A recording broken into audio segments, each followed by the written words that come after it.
welcome to tonight's episode of Audacious. First of all, right out of the gate, I would like to thank the powers that be for setting up this platform and allowing me to present this content to the greatest community in Discord history, Rapture Gaming. Tonight, hey, I would be remiss if I did not give a special shout out to Warlord Allen, who was integral in setting up the channels and things. And so thanks, buddy. I really appreciate it. Tonight, I am very happy to announce I have two special guests, Spookycookie and Loki.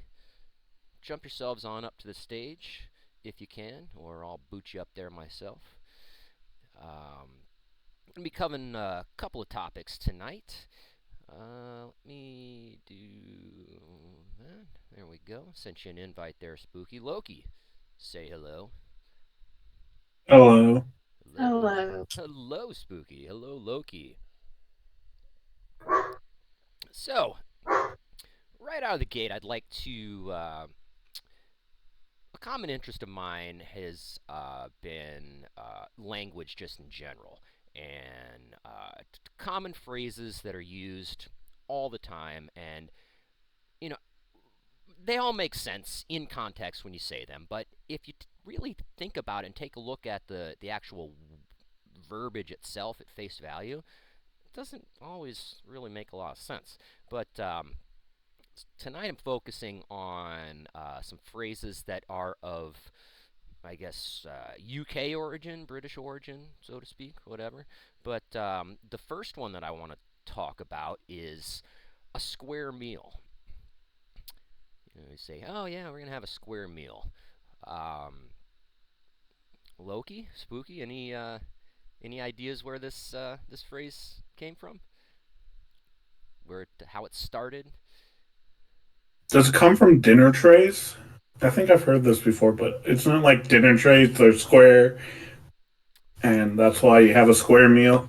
That's actually pretty accurate, yeah. Because today the phrase usually refers to a hearty or wholesome meal, but in let's see, yeah, in the English Royal Navy, the in order to stop the plates and the dishes from sliding around on the table while the ships were at sea, four pieces of wood were nailed to the benches in the shape of a square. Hence the phrase "square meal." I never would have guessed that, but that's pretty cool. I like that. Um, this next one, it's not phrase, it's a word, but it's kind of interesting. And the word is sincere, and sincere by definition means to be genuine. And there's a story that says that the word actually originated from ancient marble quarries of Rome, where unscrupulous stone dealers used to cover imperfections in the marble with wax. And this practice eventually became illegal as the Roman Empire certified that all marble had to be sincerus, meaning without wax. All right. The next one, Loki, I think you might know this one too. Spooky, you can chime in. How about the whole 9 yards? I mean, that's there was a movie that yeah, that was football based, but what about the whole 9 yards? Any ideas or concepts or outlooks on that one? I I actually have no idea.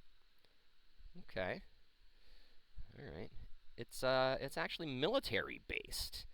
There was called the Vickers machine gun, and it boasted a 9-yard magazine belt. And to give them the whole 9 yards meant to use up the entire belt on the enemy. That's a lot of bullet. 9 yards of bullets. That does not sound good. Whoever's on the receiving end of that, I wish you the best of luck. Now this next one is a little interesting. Cold enough to freeze the balls off a brass monkey. Now, personally, I haven't used that phrase really, but it's a phrase that's been used, and it's not really necessarily what you might think. The British winter weather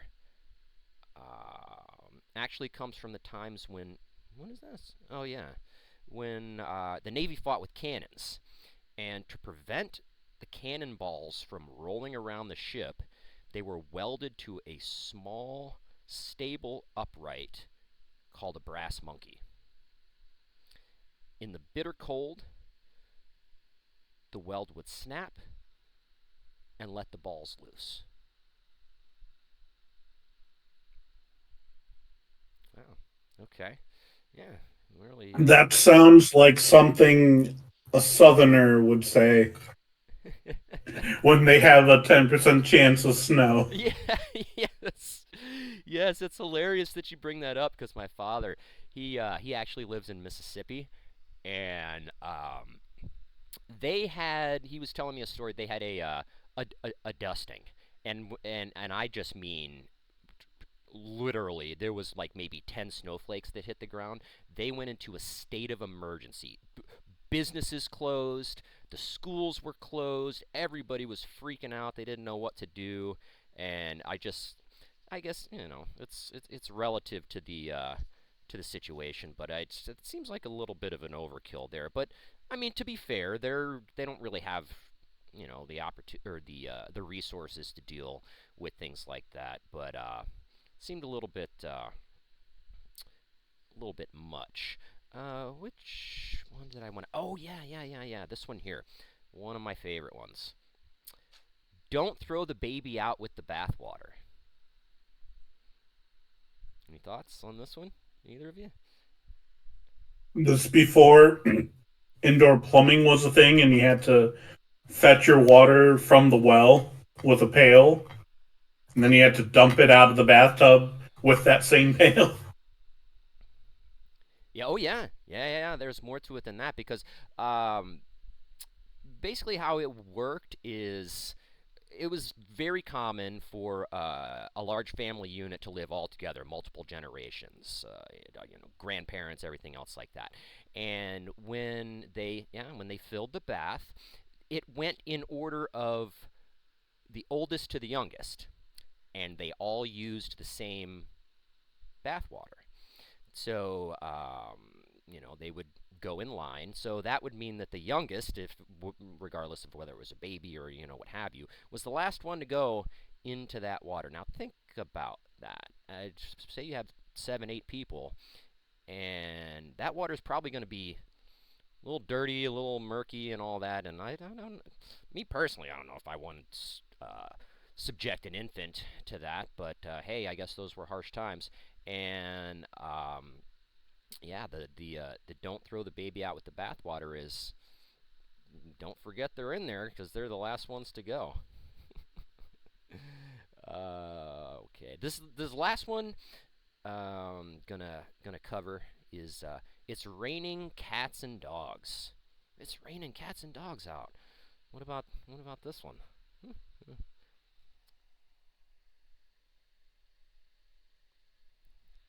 No, nothing. All right.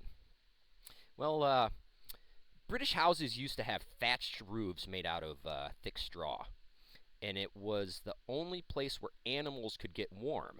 So dogs and cats and pests, mice and bugs and things, used to live on the roof. When it rained, it became slippery, and sometimes the animals would slip and fall out. This is, and there's actually a caveat to this too. This is also the reason why four-poster beds were developed. The idea of the bed's roof was to prevent nasty things from falling into your open mouth while you slept. The side curtains were added as a way to keep out drafts. So, it's raining cats and dogs. That was a literal thing. Um, so that was fun. Right. I think we all learned a little something today. I know I did looking into this, but let's move things right along and discuss our next topic, Spooky Cookie. I'm gonna feature you on this one, but of course, Loki, you're welcome to chime in at any time that you'd like. We're gonna talk a little bit about Dungeons and Dragons. This is the 50th. This year marks the 50th anniversary of Dungeons and Dragons, the most renowned tabletop role-playing game of all time, and it has always pretty much been in the I was going to say lexicon, but the in the public know in many different ways, and it's come to recent its popularity within the last, I'd say, about decade or so, partially due to Stranger Things, which has a heavily it is heavily influenced by D&D, as well as a slew of feature films. The most recent one being Honor Among Thieves, which I thoroughly enjoyed. And one of the reasons that I really liked that film is you don't necessarily have to be a Dungeons and Dragons fan to be able to enjoy it. It was presented in a way that the general population can enjoy it, but if you're a D&D fan, you can catch some of the inside jokes and hints and things like that, which was quite a good time. So, Spooky, I understand that you are a DM and you do this at your local game store. Um, I think you said you do it online. Do you do it on Discord and Roll20 and all that as well, right? Yeah, so right now I DM two separate things at the local game store. I do beginner um friendly sessions, and then I run a Curse of Strahd campaign. Nice. I've also done stuff on Roll20 and then for my friends as well. Okay, cool. What originally got you into D&D? Into DMing or into D&D? Um, well, what originally got you into D&D first, and then we can go on to the next one. Yeah. Yeah. Okay. Um, I initially started playing D&D in undergrad. It was just one of those things we kind of, our friends played like board games, and they, had that pathway of board game player to D&D player. Hmm. And then DMing actually came up because it kind of, I feel like as most DMs, someone had to become the DM if you wanted to keep playing D&D. Hmm. And I was kind of interested in it because I didn't always take a lot of interest in the combat portion. I was much more into the role play of DMing or D&D, Hmm. and so I thought in becoming a DM, I might one care more about combat and then be able to have more of what I liked at a table, Hmm. kind of. Sure. Yeah, I got it. It's the creative outlet. Yeah. Yeah, that's awesome. Yeah, my first foray into D&D was huh, many, many, many, many years ago, and what originally uh, uh, got me drawn into it was the artwork, the drawings. I just would I there was a comic book store that I used to go to, and right up front there was you know shelves that had featured things and all that. And just walking by, I just looked over and glanced. I was like, wow, that artwork is really cool. What is this? And it was Ravenloft was the first book that I Mm. looked at. It was and this was back in the days when it was Advanced Dungeons and Dragons, which puts a number on me. But anyhow, because I was big into vampires and horror stuff and all that, and just seeing that cover, Mm-hmm, and I was like, mm-hmm. wow, this is really cool. What is this? So I picked it up, started reading through it, and a couple of friends ran a very haphazard situation. I don't think we even really followed much of any of the rules, but hey, we had fun. And Loki, you can attest to this, and many other people. I think the number one rule of D&D is to have fun. Absolutely, hands down. Yeah. Yeah, and because if you're not having fun, then what's the point of doing that? Which brings me to another thing. I've gotten I well read it. I know, but there's a thread on Reddit called D&D horror stories, and reading through some of these things, I don't understand why people subject themselves to these kinds of situations sometimes for months at a time. Oh And yeah. are they just are players that starved to just want to play D&D that they're just willing to put up with this because there's such a lack of, like you said, DMs? DMs always outnumber the players all the time. So why do you think that people put themselves through that kind of situation? Yeah, I think there's some value in the lack of DMs, and so people like get into a play group and they kind of deal with whatever because it's like, well, this is how I can play D&D. But I think that, well, especially now with like the onset during the pandemic of everyone being able to run it on Roll20 and D&D Beyond and using all these online and Discord, there is a lot more. And then I think sometimes some of the problems is, I know even in my own experience, I have some friends I love to play D&D with, and some friends I don't love to play D&D with. And I think that sometimes if you feel locked into your friend group, that doesn't necessarily translate to a good table for you, that you kind of just handle a lot of this negativity that can happen at the table. How do you? And if you have a DM who doesn't want to, I'm sorry. kind of approach it, Uh-huh. that always kind of makes it worse. Now, where do you fall into that? Are you more likely to just kind of let things go? Because the number one thing that I always hear about is it's what my character would do. And when I hear a phrase like that, I think, but you control your character. So it's almost like it's what you would do in a fantasy world, but would never do in a real life situation. So you're kind of living vicariously through this fantasy character, but it's all obviously still coming from your brain. So when you come across a player that's doing some, we'll just leave it at questionable things, how do you go about mitigating that?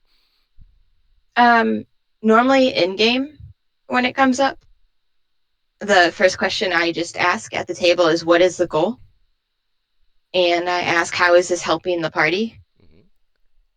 Um, and if it's kind of a persistent issue, I will, like, especially if it's an adult, I'll talk to them. But like at the kids session, the beginner session, I frequently have this sort of thing.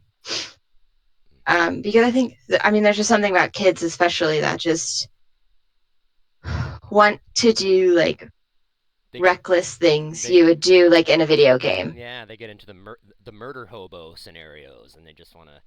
And yeah, the murder hobo. And Mm-hmm, there's kind of this thought like, well, I have to do these things. That's how I win D&D. mm-hmm. And you kind of have to sit there and explain, no, like D&D wins when we all win, as opposed to like it's not like something like when I introduce myself to the tables at my local game store. I particularly for the beginners, I always explain, I've played D&D for 10 years. I've been DMing for 4. Here's my street cred. But also know that despite what you've seen, I'm here to be a storyteller. I'm not working against you, I'm working with you. Mm-hmm. We're all collectively wanting to get to the end of this module. Mm-hmm. And so with the kids, I kind of just, especially the ones that make the reckless decisions, I mean, sometimes I just flat out tell them no Yes. and say, this is not what you need to be doing. Mm-hmm. Yeah, yeah. No, I've because I've talked to other people because I haven't been DMing for would you say 4 years? I'm going on about 2 years now. Yeah. There's other folks that I've talked to that ask, that want to get into DMing and all that, and I flat out tell them I was like one of the most powerful words that a DM can use is no, that doesn't happen. Try something else. Yeah. Just yeah.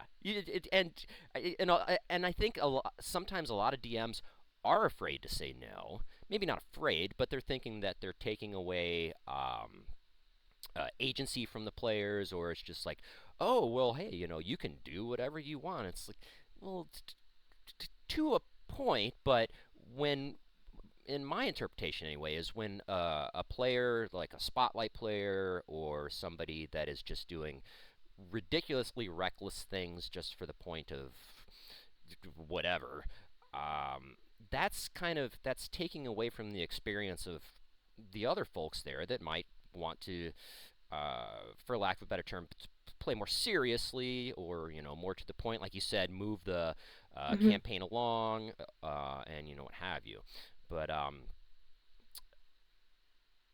one thing that one of the reasons why I wanted to have you on here, not just because of your interest and love of D&D, is there's something that you posted up in hashtag Dungeons and Dragons. By the way, shameless plug. Go down, check it out. Scroll down. You got to scroll a ways down there, but we got an active situation going on there. But anyhow, you posted up a communication that you got from. Well, first of all, what's the average when you say the kids table? What would you say is like the Yeah. the age range there typically? Um, well, they play at I'll have a mixture of kids and adults at those tables, Hmm. but the average kid age, I normally ask them to reach out to me if they're under 12, just to make sure that the parents are kind of on the same page of what D&D is and like what it kind of entails. Under And 12. that, Wow. Okay. yeah, sometimes I would say most are between like 12 and 16 when there's kids. Hmm. But I do have some younger players that come pretty frequently as well. Very Or cool. especially if they come with the parent, I'll take a little younger, Hmm. because then the parent can also be there to assist, finding stuff on their sheet and all of that. Right. Yeah. So tell me, I think you know about the communication that I'm talking about. Tell me, yeah, tell me a little bit about that. Yeah, I mean, that was one. I've actually gotten like two things like that, where the parents have reached out about their kid, just having a grand old time in it and wanting to keep doing it and get, you know, have their friends with the table. Hmm. Um, and that is cool. Like it is very cool to get those uh like requests. Um, because especially for the kids, just because you know that they're having enough fun. And sometimes I'm not convinced that they're having fun What do you mean you're at not? the table. What do you mean? What gives you Well, that? because sometimes that, like, especially one of these messages I've gotten is this girl, um, and she's a frequent receiver of the no. And Ah. so Yeah. Okay. I'm just like, oh, okay. Like, I'm not like crushing your enjoyment of this when I'm like, you can't do X, Y, or Z because it just doesn't work with the story right now. Hmm. Um, so it is very cool to get, like, it's nice when adults tell me they enjoy being at my table, Uh-huh. but it's definitely can with the kids because I know when you're sitting there, you're throwing just so much information and math and rules and lore Mhm. all at the same time. And you're like, well, are you grasping all of this? That's And then interesting. are you having a good time with all of this? Yeah, no, I get what you. That's interesting that you said that because I think there's a lot of people that are, of course, they're aware of Dungeons and Dragons because it's been around for 50 years, and I think Mm-hmm. you'd be hard pressed to find someone that doesn't at least have a basic knowledge of what it is. And I think that there's a lot of people that would be that would want to get into D&D that are interested in playing it, but then they start to look at it and they're like, "Wow, this looks like a lot. There's so much here, and I'll never be able to get all of this." Um, so how especially with the younger ones, how do you go about making it a less overwhelming kind of thing for them to get into?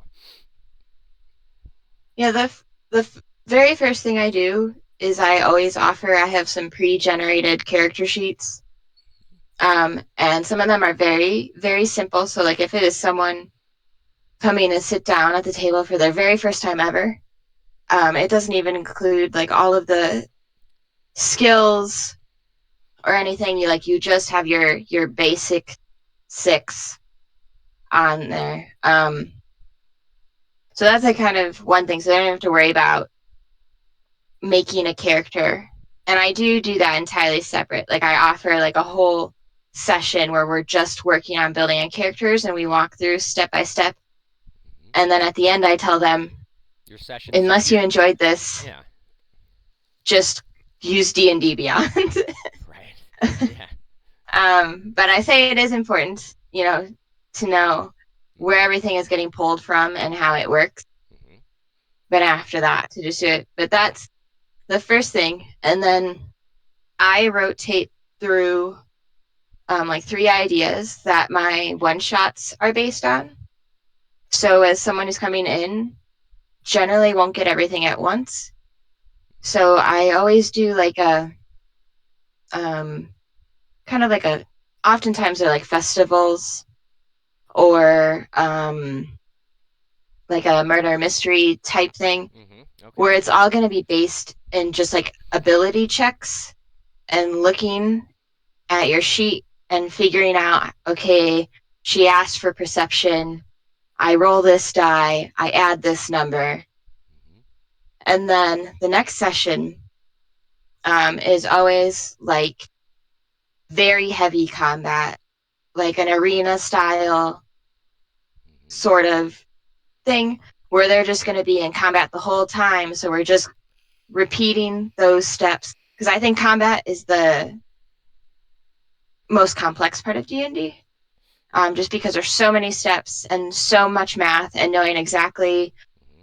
where is what on your sheet. Whereas like a perception check is a perception check, an investigation is an investigation. Like once you Hmm. can find it, it's pretty clear. Yeah. And then the third thing I do is going to be some sort of, I call them like dungeon calls, but they're not quite that. But it's going to be like a haunted house or Hmm. a dungeon or something where there's going to be a lot of focus on riddles and puzzles and traps. So Ah. you're still doing checks and you're doing combat, but Hmm. the focus is I've tried to break it up into three different parts of D&D. So you're only ever really being introduced to one part of it at one time. And if you follow it, if you jump in at the right time, I feel like it's easiest to start with the ability checks, then just do a bunch of combat, then do, something that has a little bit of everything but the traps and puzzles. Right. But some don't, obviously, because I just run it every other week now. Okay. Yeah. Yeah. Very cool. Yeah. That's a um. No, that's a great way to for folks to dip their toes into D&D. And that being said, I'm sure, especially with the younger ones, and I'm sure even at the adult tables, you mentioned that that would be their first time ever playing D&D. Now, when I'm sure you've run many, many games, but I've run countless one shots and a few different campaigns and things like that. But when I find out that there's a player at my table that it's the first time they've ever played, it I don't want to say it makes me a little nervous, but you're almost setting them up for, okay, they've never played D&D before, and what I'm about to present and the whole situation, that's going to be the the base. What they're going to perceive Dungeons and Dragons as being. So it kind of, not that I don't always try to bring my A game, but you get what I'm getting at here, because you're kind of Yeah. setting the precedent for this, and Hmm. it's you are kind of like the deciding factor as to whether or not they want to continue playing the game, or like, oh no, that's garbage. Do you ever feel a little woozy or Yeah. butterflies with the new players? Yeah. It gets a little like intimidating because something about running at a local gaming store, these open games. Mm-hmm. Um, the thought is that, I was vetted by store staff. I mean, I was working at the store at the time, but when we have a DM come into our store, like we vet them and we make them run stuff for us before, because we have all these kids and people who come, they pay. Mm-hmm. They pay an entry fee to sit at the table. Okay. Um, and so part of it is not only am I giving them the first time, but like they are expecting like They're expecting solid DMing they're expecting because to they're get what they paying paid for it. for. Sure. Yeah, yeah, yeah. If they're paying for something, Uh, you got to deliver, right? so it does get sometimes a little intimidating, especially when there's like brand new people, just because I want them to love D&D as much as I love D&D, even though I know it's not for everyone. Mm-hmm. But yeah, it definitely can get a little nerve wracking. Sometimes that, or even just, I mean, the campaign I run, same system, like they're buying in to play, and so it's like, oh, this like has to be a good campaign. Like I have to be on top of my lore. I have to have answers when they ask them. I have to actually be prepared every day that I walk in there. I can't just like wing it. So it is a little, it's definitely more intimidating, I think, in those capacities than when I'm like with my friends in our kitchen table. Yeah. Now when you're how when you're prepping for a session, um, how much time would you say that you do that you prep for any given session? Yeah, it definitely varies. Um, excuse me. The one shots, Mm-hmm. um, probably anywhere from 20 minutes to read the one shot if I've downloaded it from like DM's Guild, Mm-hmm. or like an hour if I'm creating it myself. For campaigns, I probably do 3 hours per week. Either with the Curse of Strahd, I'm watching YouTube videos, sitting on the Reddit, seeing what other people do, because I like to use the pre-design modules as a guideline, Yeah. and I like to take a lot of like liberties with it, especially because I know people have played Strahd at my table, so giving them a different experience with it. Um, but yeah, that's cool. I don't have that. Yes. I just have the normal Strahd book. Oh, there's so much cool stuff, and you can't really get the context and the size of bananas here, but this is a big Yeah. box, and there's a lot of stuff in it. Very, very cool. I It love has the it. Taroka deck in there, and I'm very jealous of that because I've always wanted to actually have that experience with the Taroka reading, but it's always kind of Spook, not that because I don't actually have the Taroka deck. Spooky, me and you need to talk after this, because I ordered a Taroka deck before I got this Strahd set online, and Oh, okay. it said Amazon, oh, your package has been delivered. I'm like, okay, well, Yeah. I'm not finding it anywhere. I'm looking all around and everything. So of course I message Amazon, and they say, okay, well we'll ship another one. So they shipped another one, and it came, and then I swear to God, it was like 2 weeks later, I found the first one that they sent because it was in Okay. some. I don't know why they decided to drop it where they dropped it, but it was nowhere near my door or in the mail slot or anything else. So I have an unopened Taroka deck. I'd be more than willing to Wow. send it to you if you'd like it. Okay. Okay. All Okay. right, all right. But I wanted to just rewind just a little bit. One of the things you were talking about Yeah. was one shots that have. We said it's kind of like a dungeon crawl where it has lots of traps and puzzles and things like that. Reminds me of a story from Gary Gygax, who was the father of Dungeons and Dragons. Hmm. Things were going along, and he had some players at his table, and they were just like, "Oh, this is too easy. We can figure these things out, and you're spoon feeding us." And Gygax goes, "Oh yeah, okay." And he created a very infamous one shot by the name of the Tomb of Horrors. Familiar with the Mm. Tomb of Yeah. Horrors?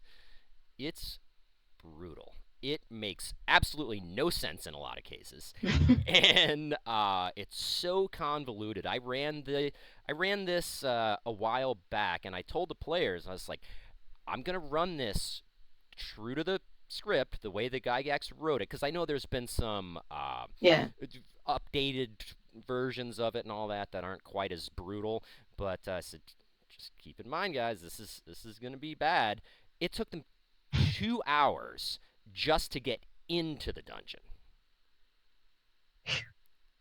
just to get into it, and after that, it's a million times worse. Even after that, so Gygax, Yeah. that was basically Gygax's big middle finger to you guys. It's like, oh, this is too, it's too easy. Check this out. So I'm assuming your traps and puzzles and things aren't quite as um, I try difficult. to make them reasonable. Yeah, yeah. And some of them, especially like when I actually have this like haunted house one that I really like. Um, and I often make ways to get out of the puzzle, Hmm. even if you can't actually figure out the puzzle. Right on. Like the real life You know? escape room kind of things where they'll pop in your ear and give you hints or something along those lines. And Yeah, yeah, yeah, right on. Oh, and talking about running Curse of Strahd, the Death House makes for a great kind of one shot situation. yeah. I've actually never ran Death House. I normally start Oh, with okay. Strahd Uh huh. right away. I do start my characters at level 3, Hmm. so there's a little safety net for them Yeah. as they enter. Uh huh. Sure. Yeah. That way they can just like experience, because like I feel like that initial hook of the mist and getting taken in, and I give them all different. This is one of the few where I will like always start the characters in 3 separate areas and give them 3 separate adventure hooks, Oh, and so that okay. everyone's getting a little bit of the puzzle, Mhm. and then they all get taken by the mist, and then you get dropped in Barovia, and it's miserable. Mhm. Oh And you yeah. don't have to worry about it being miserable, but a little bit. Right, right. Yeah, it's miserable right out of the gate, and the misery never ends. It's not the happiest campaign. It is not. It is not. Yeah, when I ran Curse of Strahd, it didn't go to its completion because of, well, I'm sure it's availability and life ends up happening, and a player drops and another one comes in, and there's only so many times you can do that before things Yeah, just start to yeah. get watered down, and then before you know it, you don't even have the original group of players anymore, and what have you. But I started them all off at level 1. And Mm. yeah, I dropped them, and they were all doing their thing. I think I had them come from Neverwinter, and they were camping out overnight. They were on their way to Phandalin, and Hmm. they Hmm. were camping out overnight. And then the perception, blah blah blah, and the fog starts to roll in, the mist rolls in, and And then they all got up and they rushed back out to the road, and I say, yes, but the road isn't the road that you were originally walking in before you. And then of course now they're in Right. Barovia, and they make their way over, and they encountered a brother and a sister standing outside of the death house, and they're like, oh, there's monsters in there, please help us and all that. And that's how we went through, and I got them Yeah. from level 1 to level 3 just in the death house. So Yeah. Yeah. that's how I kind of like intro, and then of course the rest of the whole scenario goes on, and it got a little hairy here and there, because there's some interesting sections of the death house where things could go either way. But no, it was, yeah, it was fun. It was a great way to approach it, I think. But Yeah. I mean, with Strahd, one of the things when I sit down at tables now that want me to run Strahd, I say, like, that this is a really risky adventure, mhm. and I want you to be aware that you need to have a backup character. Um, I always tell them I'm a storyteller. I'm not here to kill you, but I've never seen a story. Well, I've seen some on Facebook, I guess, but like of other people that don't end up in a total party kill in the final battle. Mhm. So Mhm. I was like, and there's a lot of risks.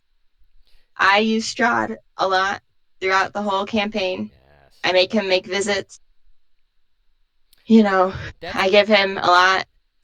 Yeah, no, that's one of the things that I like about the Curse of Strahd campaign. It's unique from a lot of the other modules, in that usually there's this whole big build up to the big bad guy, and you don't Right. you don't get to see them or encounter them or fight them or whatever until that's the epic The climax. big This is going fight. to be the end The of it. end. Blah blah blah. But with Strahd, he's always there. He's always taunting. He's always tempting, and he has an open welcome to his castle. Oh, come by any time. I'd love to have you as a guest. And it's Yeah. Yeah. I think that's that I, that's very cool. That's a unique element to that particular campaign. yeah. I love that part. That I always say, I was like, this is one of the ones where you know who you're gonna fight from the first page. Mhm. Mhm. Like Oh you yeah. Yeah. exactly know. And then I have him show up in that first session, and I actually play him as like a little like love bomber. Like he'll like try to fight them, but then he'll give them gifts. Say thank you for taking care of Irina. Mhm. Thank you for protecting her in this encounter. Kitty. And then I'll have him be like, oh well, actually I'm gonna try to steal her. Just have him go back and forth. So right now my current table's like, I think I like him. Like I don't know why we're gonna fight him. Yeah, yeah. The last time I ran it, my players were level 4, and they decided to go to the castle. And Oops. yeah, and as you know, the castle can be, eh, yeah. Well, and then it was not long after that the campaign fizzled for reasons, but they were Yeah, navigating yeah. through well enough. But it definitely was a unique, interesting experience, which every D&D uh, campaign or one shot is always a unique experience. One of the reasons why I asked you about your planning ahead is, and you said anywhere from 20 minutes to an hour for a one shot, or 3 hours for a Mm-hmm. campaign. How often does all of that planning go completely out of the window as soon as the Oh group my god. decides they're going to do something that, and I mean, as a DM, you're running through all, and it you have a general idea of, based on how your players have been acting and responding to the scenarios you've been presenting before. So you think, okay, well, they could potentially do this, so I'm going to have this happen, or they might go this direction, so I'm going to have that happen. And you have all of these things that are all set up, and then almost right out of the gate, it's something that you didn't even consider, you didn't even come up with. Is that a regular occurrence, or is that just me? No, no, I think that's a regular occurrence. Mm-hmm. And that's when I'm like furiously typing on my keyboard, trying to find posts or like information where I need to be in the source book. Where's my paper? I need to take All notes. right. What are they talking about? And you just try to encourage them to conversate for as much as you can, so that you can be like, okay, what the hell am I gonna do with this now? Yeah, that's a lot of times. Be like, oh, so what's your plan? Are you sure that's your plan? Yeah. Don't you? Maybe we should go shopping instead. Do you want to go to the store today? I'll give you a cool magic item if we don't do this path you want to go to right now. Right. No, that's great. That is so great though, because that is there's so many hearts to D&D, but it's a collaborative social experience that causes on the DM side causes me to grow and be creative and be able to come up with interesting scenarios and situations on the fly based on what they're doing. And same as being on the player side, taking what the DDM is presenting along with what the rest of the party's doing, and just trying to be fun and creative and interesting. And I love it, and everyone else should love it too. That's just my I opinion. agree. There you go. All right. Well, thank you so much, Spooky Cook, for all of your input and insights into the fantastic world of D&D. But we're going to switch gears a little bit here, and Loki, Loki, you I don't even know how we got on the topic. We were waiting for a session to start one night, and we started talking about marine life, and you brought up the mantis shrimp. And I was like, what's that? And he goes, well, check out this video. So we're going to take a moment to check this video out. It's short. It's only 4 minutes or so, but I found it wildly entertaining. So we're over there where I'm sharing my screen. We'll check this out, and here we go. Here we will explore true facts about the mantis shrimp. The mantis shrimp is a living fossil of the prehistoric clown that all modern clowns evolved from. It is both beautiful and... Wait, is that a fishtail? What are you doing to that fish? The eyes of the mantis shrimp are among the most advanced eyes in the animal kingdom. These are very complicated eyes. Lots of tiny little eye parts moving in different directions. It's impossible to get a read on what these little bastards are thinking. Is it mad? No. Each of our human eyes creates a single picture, and the two together means that we have binocular vision. Each one of the mantis shrimp's eyes creates 3 separate images, a trinocular eyeball, and it has 2 of them, which means that it's sexnocular.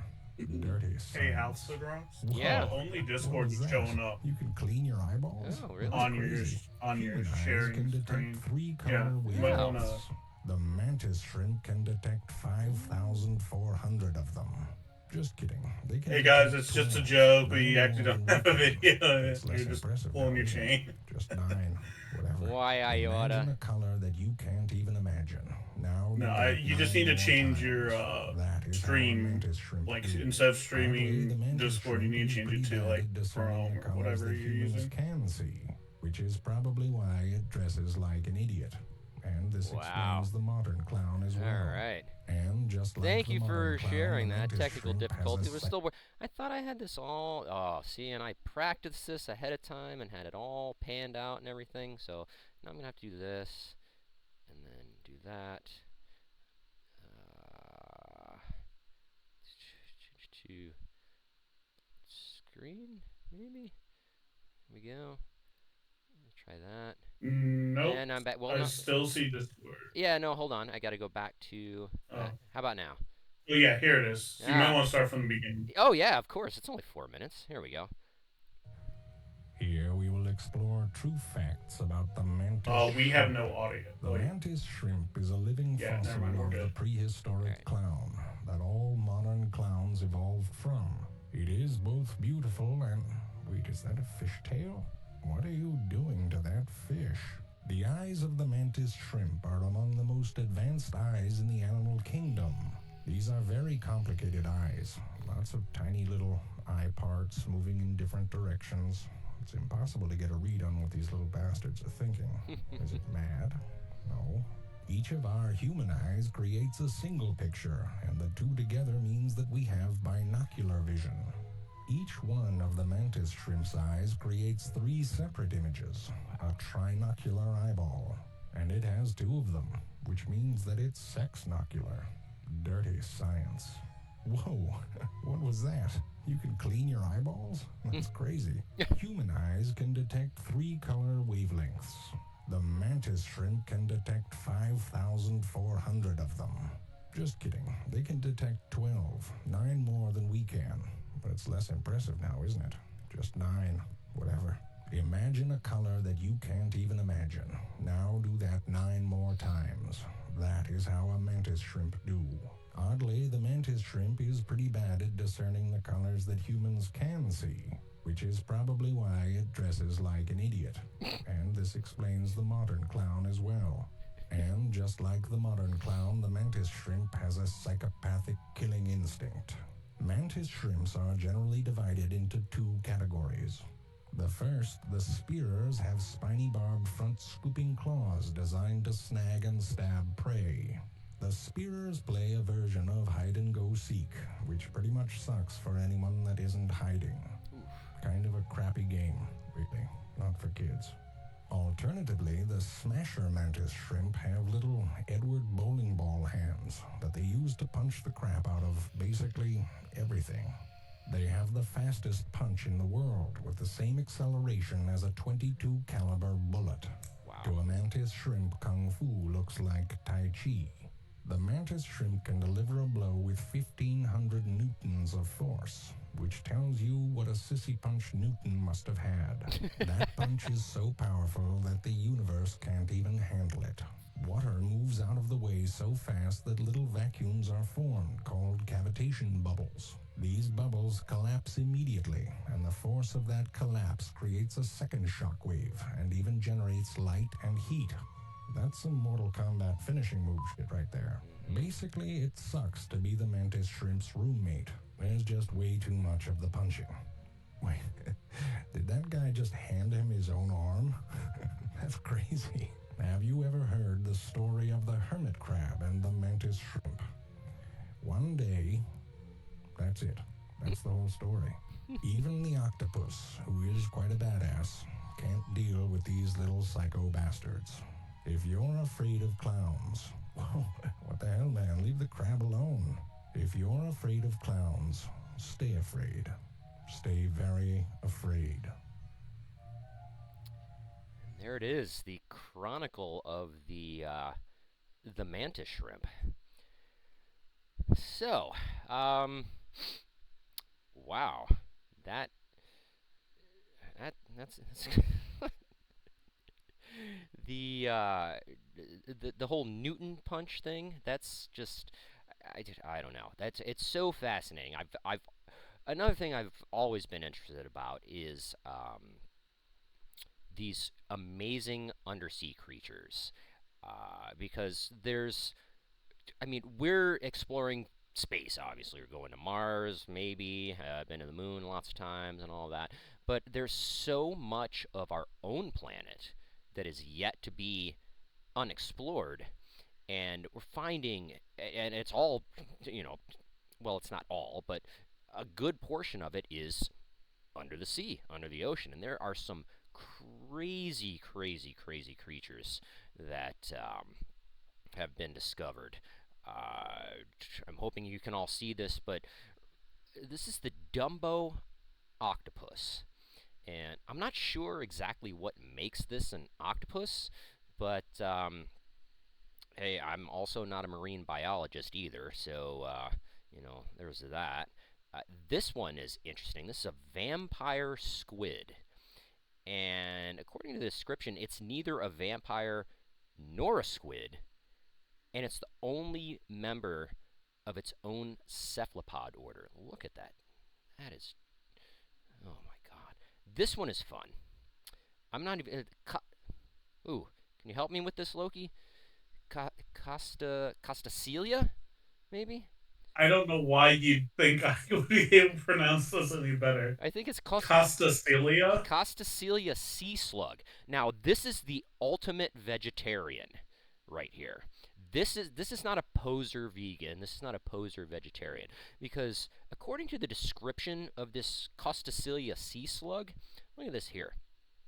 Somehow it separates the chloroplasts uh, from with the plant cells, converts sunlight into chemical energy, the rest of the meal, and embeds them in its own tissues, making the slug a rare example of a photosynthetic animal.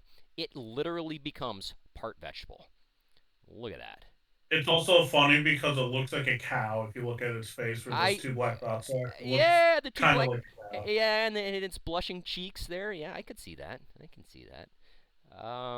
This one, oh, the emperor shrimp. Look, I'm not even exactly sure what I'm looking at here, but that's so amazing. And this here, remember roly-polies? Everyone knows what a roly-poly is.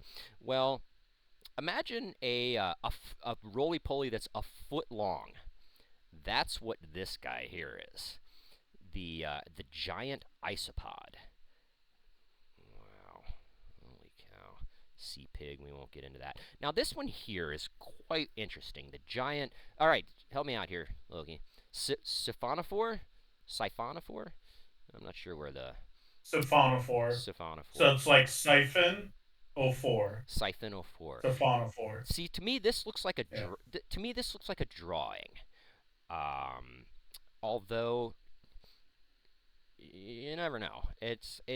And the description of this is quite interesting because my interpretation of this is it's a single organism that's actually made up of multiple organisms. Anywhere between, let's see, cold waters at depth It's of 50 to. closer to I'm sorry, go ahead. It's closer to like coral. Each like coral are like a bunch of like microscopic animals that kind of clump up together and create these various types of coral reefs or polyps. So it's closer to a bunch of the same creatures kind of like latch onto each other in a big chain and kind of use each other to survive or move or Yeah, catch food and stuff. right, yeah. It says some sting, some capture food, others digest and spread the nutrition throughout the colony. So that's wow. That is teamwork right there. That's dedicated teamwork. This one here is interesting. All right. Take it away, Loki. Dodo Greenamyri nudibranch? Yeah. Yeah, all right. Cool. Um, I not The even. nudie branches are like sea slugs, if I remember correctly. Yeah, well, let's see here. I love how it says whatever this is. It has more eyeballs than are strictly necessary. Nudie branches have tiny eyes and very poor eyesight. They can't just distinguish. Blah blah blah blah. Flamboyantly advertise their toxicity to predators and also function as gills. Hmm, that is something there. Oh yeah, that's a spiky worm. The poly whatever worm, shite worm. Yeah, there it is. Look at that, the angle shark, angel shark. Steamroller flattened. Yeah, sea creatures are cool. There's a bunch of weird and crazy things out there. Bobbit worm. That guy. Now, looking at that thing, would you think it's a fearsome marine predator? No, you wouldn't. And I mean, to me and you, it probably isn't. But everything else that lives over there, it could be. Up to 3 meters long. That's something. Let's see. It uses its sensory appendages to detect passing prey. When something ventures close enough, it lurches from the sand like a coiled spring, snapping its jaws over its victim in a strike so ferocious the prey is often sliced in half. That wow. Now there are quite a lot of sea creatures that I would definitely not want to come into contact with. Now, um, there's the whole concept of if you're being attacked by a shark, you're supposed to punch it in the face, right? Is that what you do to get out of a Punch shark it in attack? the where its nose would be. Yeah, or hit it by its where its skills are. Okay. How many people do you think are going to be conscious enough to do that if they're getting attacked by a shark? I mean, me personally, might have that reaction, but it's the same thing as like getting attacked by a well, maybe no, a dog. A shark is way bigger than a dog and probably a bit scarier, but that's the same kind of concept as if you're being attacked by a dog, you're supposed to punch it in the face or whatever, but people freak out.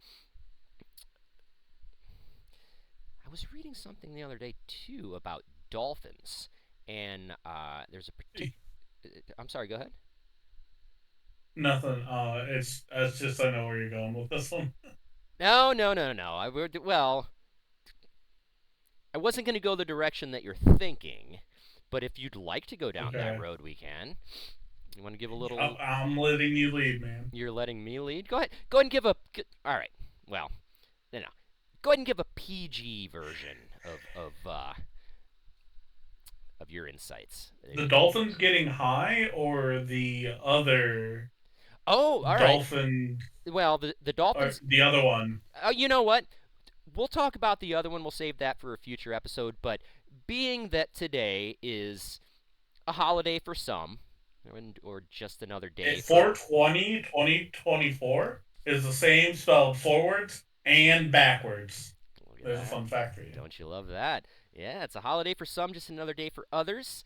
But so I'll just say, smoke 'em if you got 'em, but only if it's legal in your state, or place country of origin, because I would never be one to promote illegal activities. But there is a thing that happens within the dolphin community when they see pufferfish. When the way that they protect themselves is they, you know, puff up and they emit a toxin that is poisonous. What I think it probably like paralyzes the prey or whatever, but not for dolphins. It gets them high, and it has been recorded and documented within nature that dolphins will what do they swim in? Pods, I think it's called. Yeah, dolphin pods. And if they encounter a pufferfish, one of them will deliberately boop the pufferfish so that it blows up and gets the toxins out, and it'll get that dolphin high, and they will literally pass this kind of like boop the pufferfish and pass it around to their fellow dolphins. So it's literally a puff puff give scenario. Wow. The more you know. Puff, puff, puffer, puff, puff, puffer fish and pass. Puff Right? puff puffer fish and pass. That's it. Absolutely. So okay, well, Loki, unless there's would you like to give a little preview or insight to the other dolphin story, or should we go ahead and Yeah. wrap this up? So Go ahead. maybe for What? I'm sorry. well for next time, just to give people get people coming back, you gotta leave them on cliffhanger. Mm-hmm. We're gonna talk about dolphins having intimate relationship with humans. Mm-hmm. Yeah. It and like it was a federally funded Mm-hmm. research assignment that this occurred on too. It's not like Oh it's yeah. just some random person in Florida. Yeah. No, it's like researchers were paid money to do It was this, which all is above even board. more insane. Yeah, it was all above board, and hey, you can justify anything by saying it's for science, right? It was for science, Yeah, just strictly and for. like speaking of like intimate relationship, like I have a whole host of like weird mating rituals and facts about like sea creatures, like Mm-hmm. um certain types of stingrays and manta rays to impress their mates. They jump out of the water as high as they can, and whoever has the biggest belly flop is seen as more willing and more desirable by female manta rays. So Oh. it's like, if you're the fat guy at a party and you do a cannonball and you get everyone soaked, you do that for a manta ray and you're going to be swimming in, You're in female manta you're rays. the king. Yeah, So, that's fantastic. Yeah. All right. So Yeah, be Or sure. yeah, so Yeah, all of you. Stay tuned to Audacious to hear more about the fascinating mating rituals of bizarre marine life, and I'm sure some other interesting topics that we'll cover. And if there's anything any of you out there in this amazing RG community would like to come on and talk about anything that you're passionate about, uh, make sure you DM me and we'll get it all set up. So until next time, thank you all for joining me this evening for this episode of Audacious. Good night.